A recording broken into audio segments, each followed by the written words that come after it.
So in this class, let's see what are the different properties of organic compounds. Organic compounds की physical properties हमने carbon and carbon compounds जो last year पढ़ा होगा उसमें देखी थी। कार्बन कंपाउंड्स हमने पहले ही देख लिया था कि कार्बन कंपाउंड्स जो होते हैं इनमें मेन कंस्टिट्यूएंट एटम कार्बन होता है एंड कार्बन की जो मेन प्रॉपर्टी होती है ना, वो कार्बन की मेन प्रॉपर्टी के जैसी होती है। That means all the organic compound they combine with oxygen and form carbon dioxide. ठीक है, बिकॉज हमने कार्बन के डिफरेंट एलोट्रोप्स जो 9th स्टैंडर्ड में पढ़े थे उसमें ये देखा था कि कार्बन की ये मेन प्रॉपर्टी है कि when it combines with oxygen it is a burning reaction, exothermic reaction होती है जिसमें हीट एंड लाइट निकलती है। ऐसा कार्बन के साथ ऑक्सीडेशन रिएक्शन कंबशन कहलाता है। ठीक है, so all the organic compound undergo combustion reaction to emit heat and light to form carbon dioxide. ठीक है, so all the organic compounds like hydrocarbons, ठीक है, और दूसरे सारे कार्बन कंपाउंड्स जो होते हैं इन सबको जब कंबशन किया जाता है ऑक्सीजन के साथ, इनकी बर्निंग होती है, तब ये burning reaction carbon dioxide and water बनाने का काम करती है। ठीक है, lot amount of heat and light निकलती है इससे। कई कार्बन कंपाउंड्स ऐसे हैं कि जिनके इस रिएक्शन का use as a fuel use किया जाता है।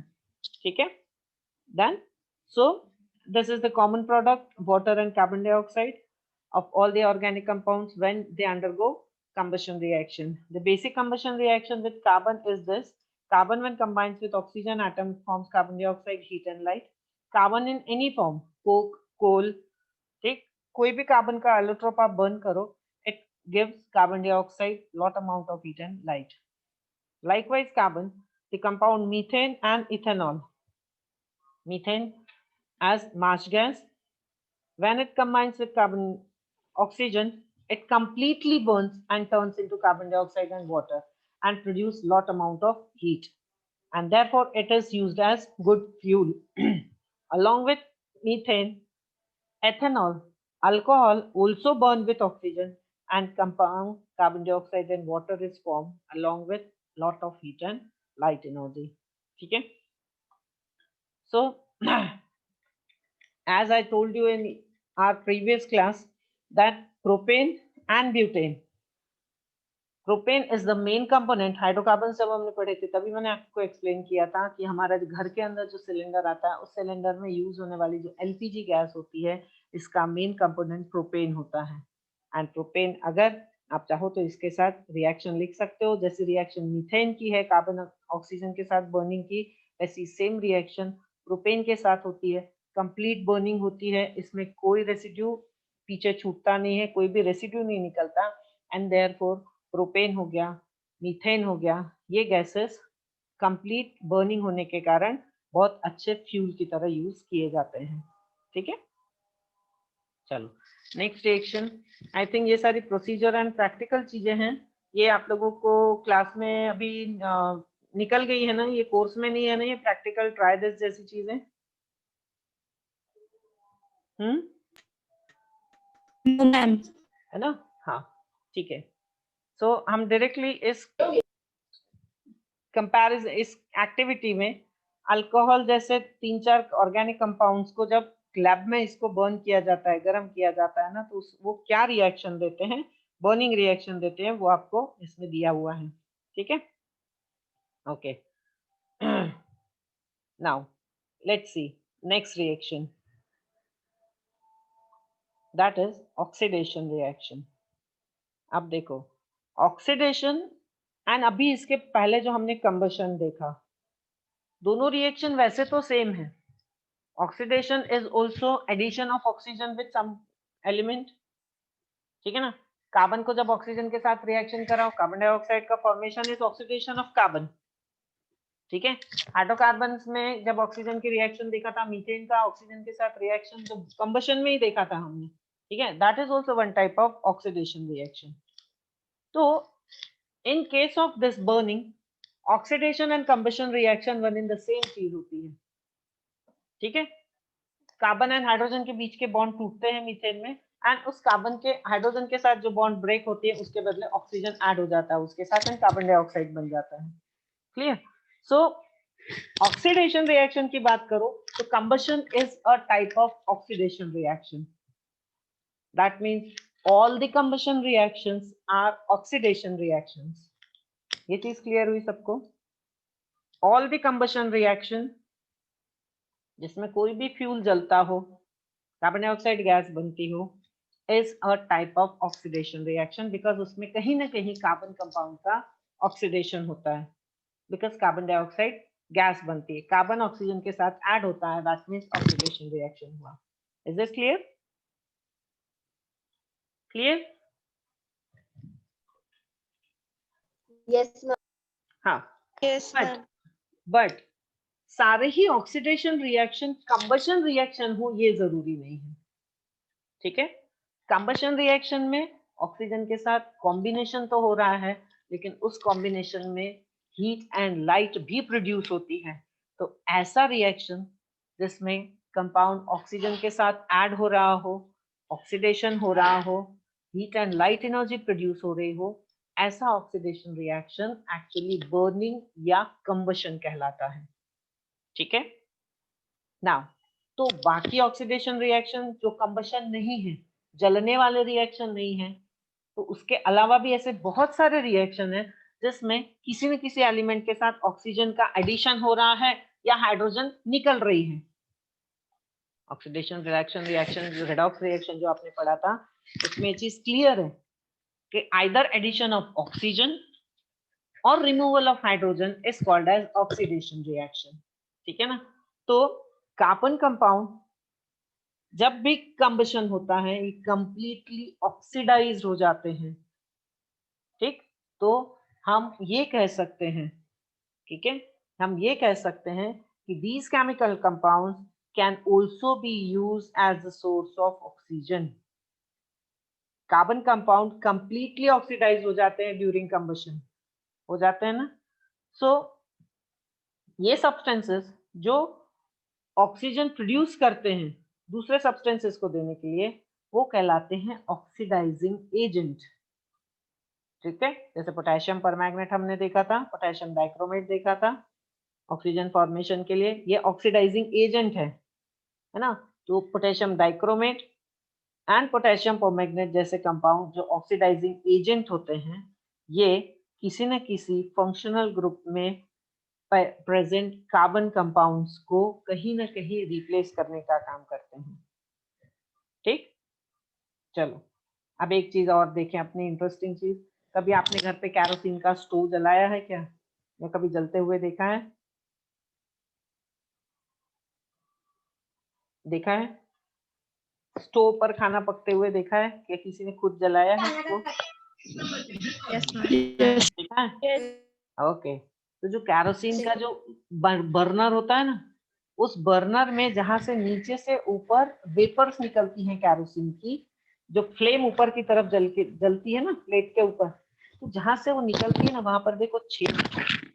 ठीक है? वो छेद जो होते हैं वो एयर को अंदर डालने के लिए होते हैं। ठीक? So it's an interesting thing that there are inlets for air in the gas or kerosene stove at home।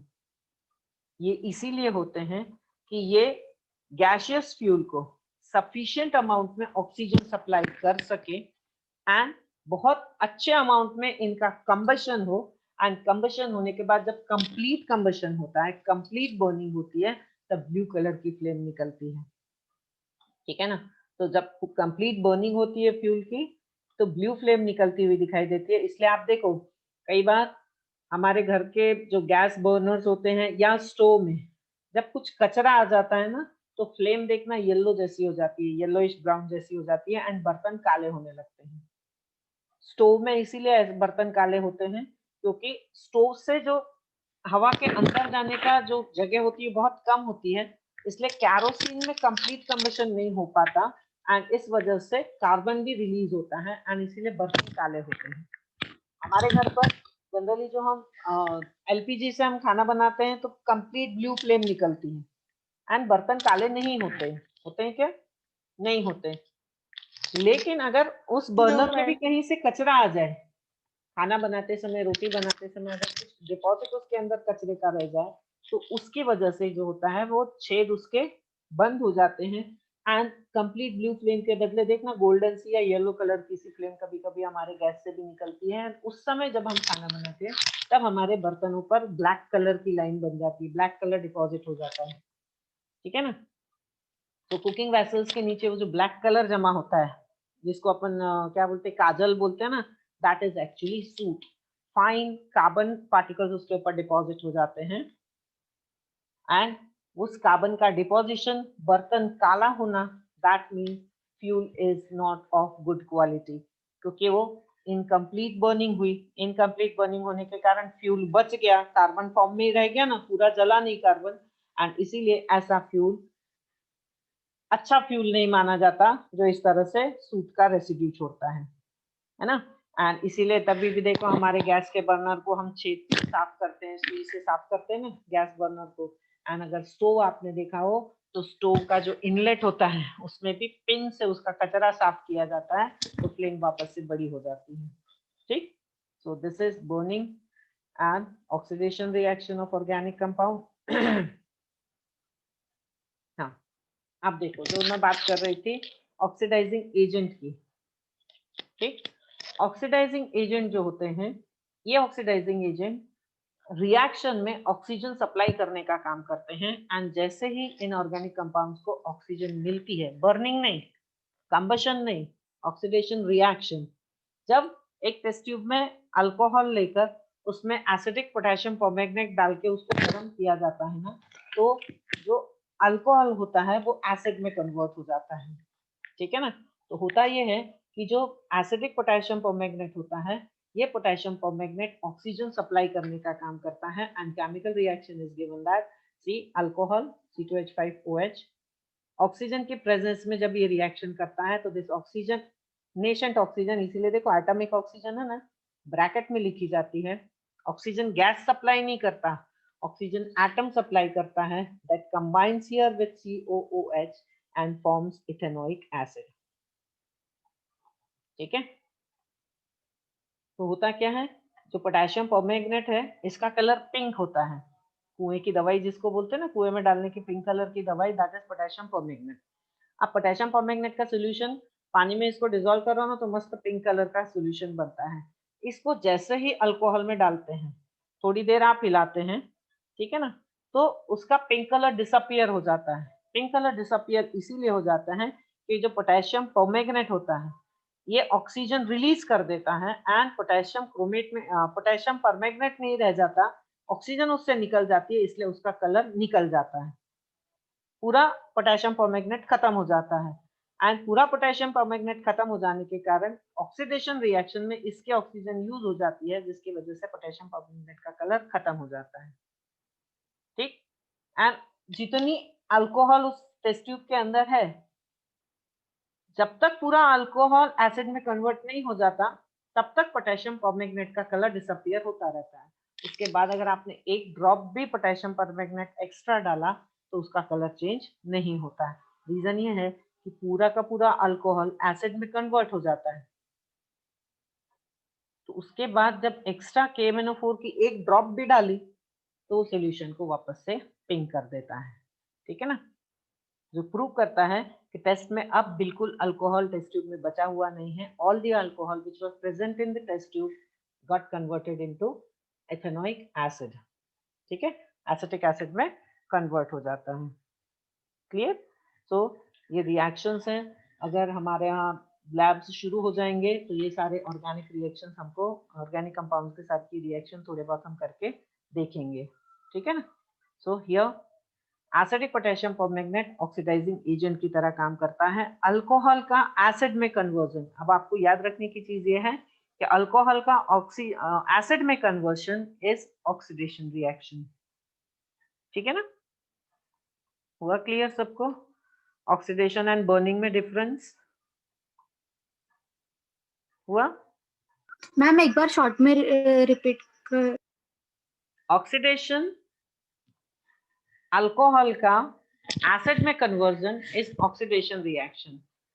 In the presence of potassium permanganate, acidic potassium permanganate supplies oxygen atom in this solution and therefore ये reaction जो screen पर आपको दिखाई दे रहा है, मेरी screen आपको दिख रही है अच्छे से? Screen पर लिखा हुआ reaction दिख रहा है आपको? Yes, ma'am. हाँ, Yes, ma'am. reaction है, reaction हो रहा है अल्कोहल के ऊपर एंड देखो ना स्ट्रक्चरल फॉर्मूला से ही क्लियर हो रहा है कि here it is CH3 CH2 and OH is there. One more oxygen is added to it and it is converted into CH3 COOH. Then ये वाले दोनों हाइड्रोजन यहाँ से रिमूव हो जाते हैं और उसके प्लेस पर एक ऑक्सीजन एटम ऐड हो जाता है and so functional group change हो जाता है एंड देयरफॉर ये कन्वर्ट हो जाता है डायरेक्टली एसिड के अंदर. तो अल्कोहल्स का एसिड में conversion is oxidation reaction. Clear? And now see addition reaction. Addition reactions अभी आपने जैसे देखे, जब कोई भी दो रिएक्टेंट आपस में कंबाइन होकर एक तीसरा प्रोडक्ट बनाते हैं तो ऐसे रिएक्शन एडिशन रिएक्शंस कहलाते हैं. Let's see. ठीक है, दिस ये भी एक टेबल बना हुआ है.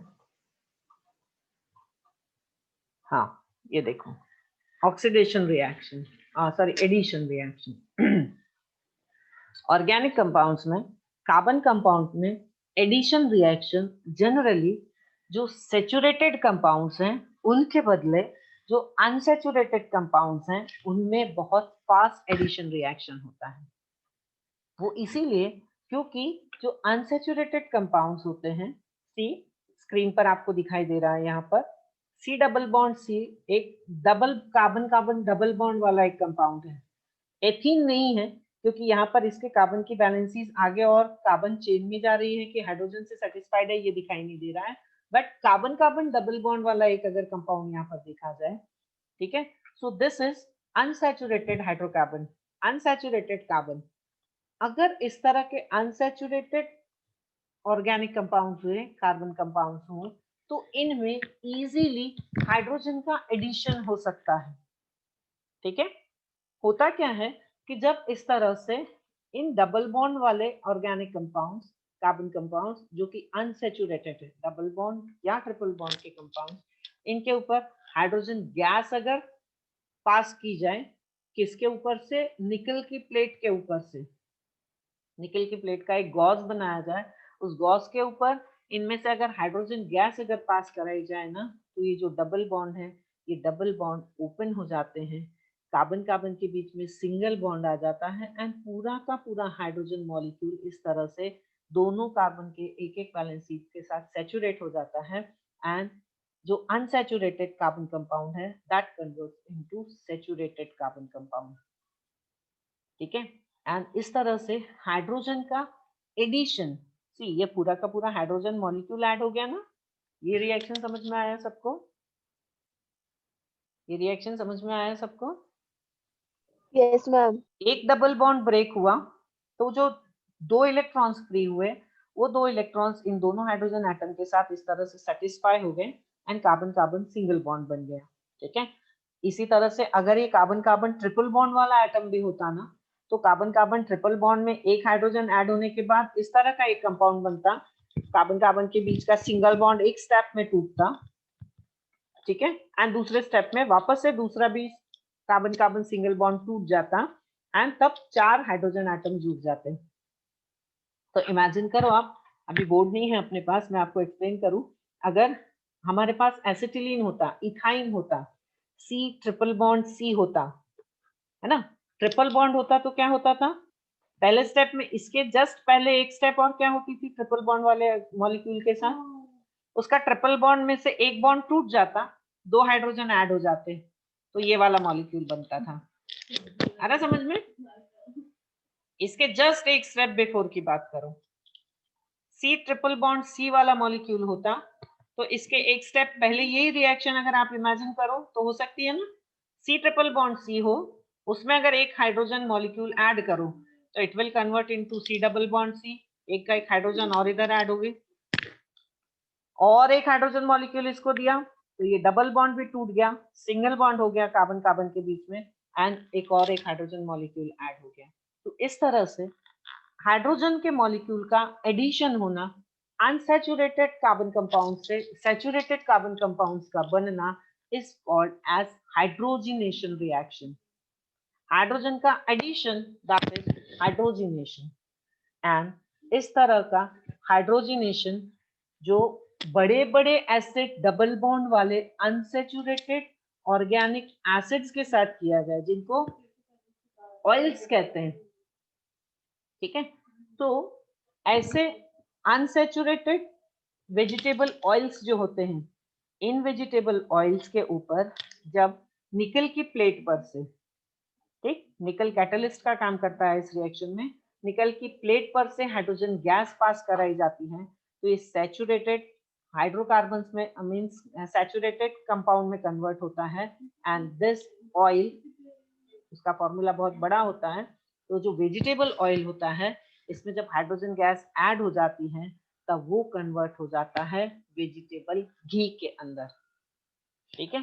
सैचुरेटेड कंपाउंड जब बन जाता है ऑयल का, तब ऑयल कन्वर्ट हो जाता है घी में, and this is the formula how vegetable oil is get converted into vegetable ghee. वनस्पति घी जिसको डालडा बोलते हैं, वो इसी मेथड से बनाया जाता है, ठीक है।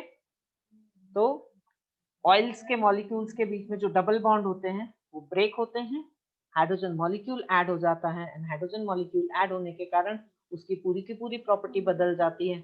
जहां जो ऑयल होता है वो स्टिकी लिक्विड होता है, उसके बदले घी जो बन जाता है सैचुरेटेड हो जाने के बाद वो क्रिस्टल जैसा बन जाता है एंड सॉलिड हो जाता है ना। ये चीज आपको क्लियरली मालूम है कि तेल कैसा होता है, वनस्पति घी कैसा होता है, ठीक है। सो इस तरह से वेजिटेबल ऑयल जो होते हैं वो लॉन्ग चेन कार्बन कंपाउंड होते हैं, अनसैचुरेटेड होते हैं, एंड उसमें हाइड्रोजनेशन रिएक्शन करा के लॉन्ग चेन अगेन दूसरे कंपाउंड लेकिन सैचुरेटेड वाले बनाते हैं, व्हिच इज कॉल्ड एज वनस्पति घी, ठीक। तो कमर्शियली वनस्पति घी हाइड्रोजनेशन रिएक्शन से बनाया जाता है। देन हाँ, one more thing, unsaturated fat, ऐसे अनसैचुरेटेड फैट जिसमें डबल बॉन्ड्स हो, मतलब तेल, ठीक है।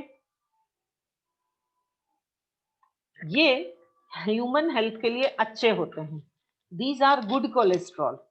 फैटी एसिड्स जो होते हैं ये फैट होते हैं, तो ये जो फैटी एसिड्स होते हैं जिनमें डबल बॉन्ड हो, कंटेनिंग डबल बॉन्ड, ऐसे अनसैचुरेटेड फैटी एसिड तेल कई हद तक हेल्थ के लिए अच्छे होते हैं। वेयर एज ऐसे सैचुरेटेड फैट, मतलब बटर हो गया, देन डालडा घी हो गया, these unsaturated fat, these are saturated fats जो होते हैं ये हार्मफुल होते हैं बॉडी के लिए, जो कोलेस्ट्रॉल डिपोजिशन का काम करते हैं बॉडी के अंदर एंड आगे जाके आर्टरीज को ब्लॉक करते हैं, ठीक है ना।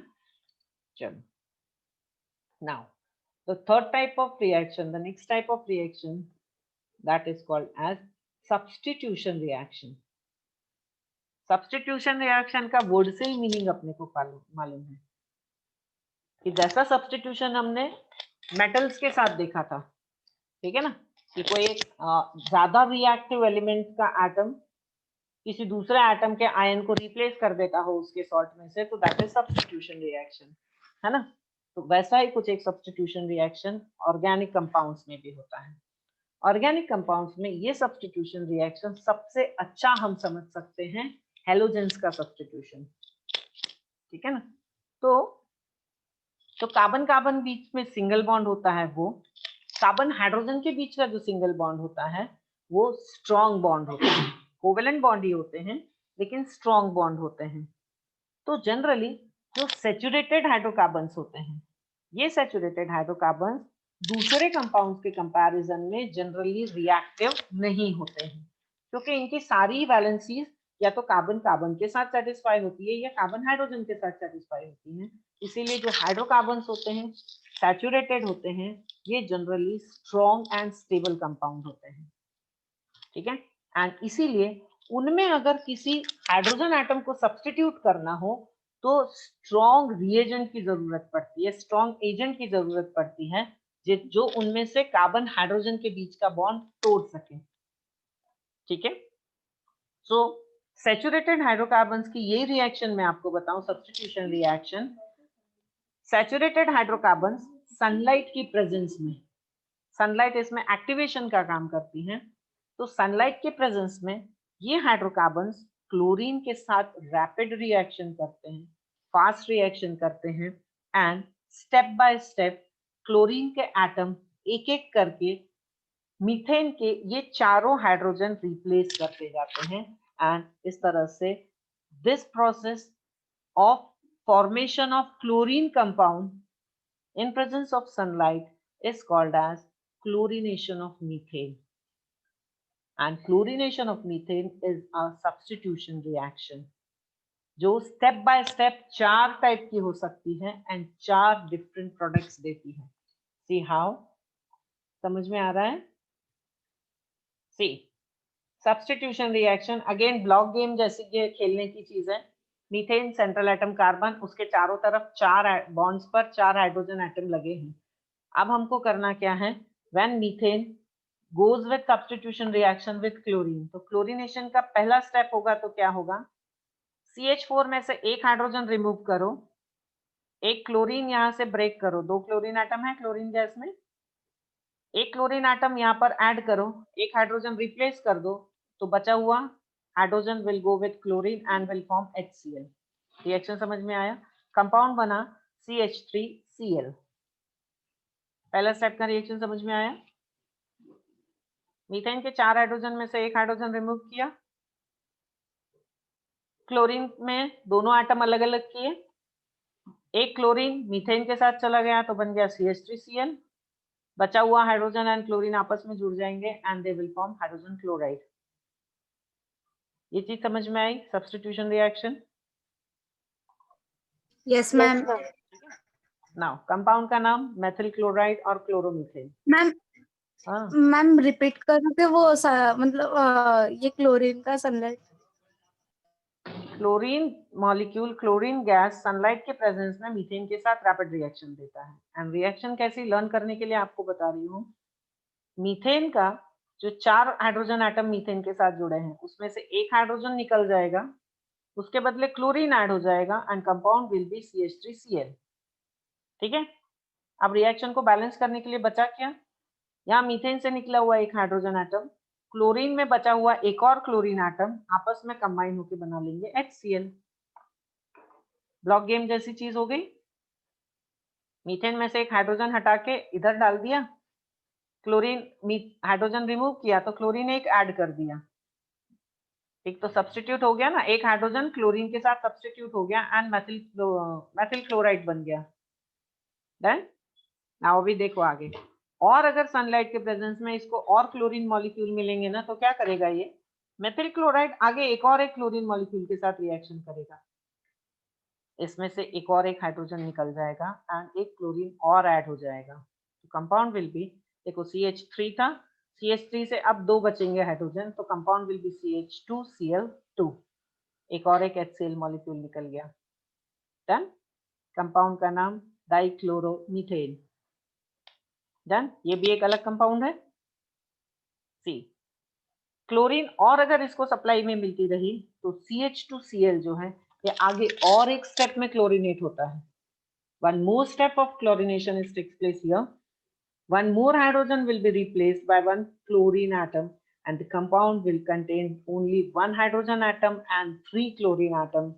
The compound is CHCl3, trichloromethane, which is called as chloroform. जिसको सूंघा के बेहोश कर दिया जाता है। This is this compound CHCl3. Done. One more molecule of hydrogen chloride is made here. And finally, इसको और ज्यादा chlorine molecules मिले, so this CHCl3 again undergo chlorination reaction because one hydrogen is still there with CHCl3. That hydrogen will also be replaced by chlorine and the final compound will be CCl4. All the 4 hydrogen atoms are substituted with chlorine. These are substituted by chlorine atoms and CCl4 is formed one hydrogen chloride is formed. This compound CCl4 is called as carbon. Hydrogen है ही नहीं तो methane नाम चला गया, इसका नाम बचता है carbon tetrachloride, because 4 chlorine atom है, एक कार्बन एटम है, and so name is carbon tetrachloride. ये एक अच्छा सॉल्वेंट है। CCl4 is called as carbon tetrachloride, and so you can understand ये chlorination reaction is a substitution reaction. 4 chlorine atom step by step अंदर enter होते जाते हैं and 4 hydrogen atom step by step substitute होते जाते हैं chlorine atom से। So different type of 4 compounds are form. ठीक है ना। तो अगर हमने सिर्फ ये अभी मीथेन लिया था, इसी मीथेन की सीरीज में अगर और हायर अल्केन लिए, मीथेन की होमोलोगस सीरीज में और अगर हायर अल्केन्स लिए, तो यू कैन इमेजिन आप एक एक हाइड्रोजन रिमूव करते जाओ, एक क्लोरीन ऐड करते जाओ, एक हाइड्रोजन रिमूव करते जाओ, एक क्लोरीन ऐड करते जाओ। तो अगर मीथेन के बदले इथेन लिया है ना, इसका नेक्स्ट होमोलॉग लिया, इथेन मॉलिक्यूल लिया, तो इथेन मॉलिक्यूल में से 6 हाइड्रोजन 6 स्टेप में निकलते जाएंगे, निकलेंगे ना। तो 6 स्टेप में ये 6 हाइड्रोजन रिमूव होंगे और 6 अलग अलग टाइप के कंपाउंड बनते हैं। ठीक है। तो दिस इज सब्स्टिट्यूशन रिएक्शन। समझ में आया सबको?